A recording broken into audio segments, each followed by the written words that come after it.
Tad-tad na mga sugat, peklat at paso ng sigarilyo ang mga hita ni Claudine Barreto. Pero hindi sinabi ni Claudine kung sino ang gumawa nito. May chika si Nelson Canlas. Ipinakita ni Claudine Barreto sa isang photoshoot ang kanyang mga sugat sa kanyang dalawang hita na ipinapagamot niya ngayon. Dahil na rin sa kahihiyan, matagal nang inilihim ni Claudine ang tungkol sa mga sugat at peklat na ito. Nang tanungin kung sino ang gumawa nito, tumanggi siyang magbigay ng detalye. Nakapaloob daw kasi yon sa kanyang mga reklamo kaugnay sa Violence Against Women and Their Children Act. Hindi nakita ng mga ibang pamilya ko.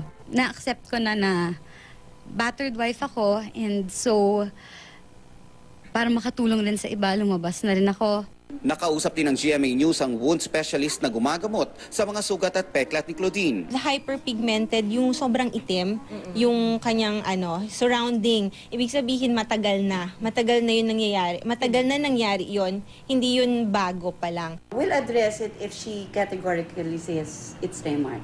Itong June 29 lang, nag-post pa ng mga larawan sa Instagram si Claudine na magkasama sila ni Raymart at nagkakaayos na raw.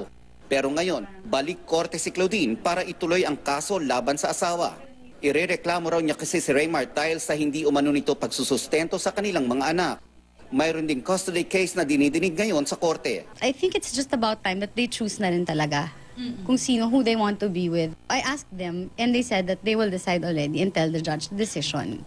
Sumama rin daw ang loob niya at ng kanyang mga anak kay Raymart nang hindi nito sinipot ang birthday party ni Sabina at nag-skydiving lang. Hindi rin daw nagparamdam ng suporta si Raymart nang makagat si Sabina ng kanyang kaklase.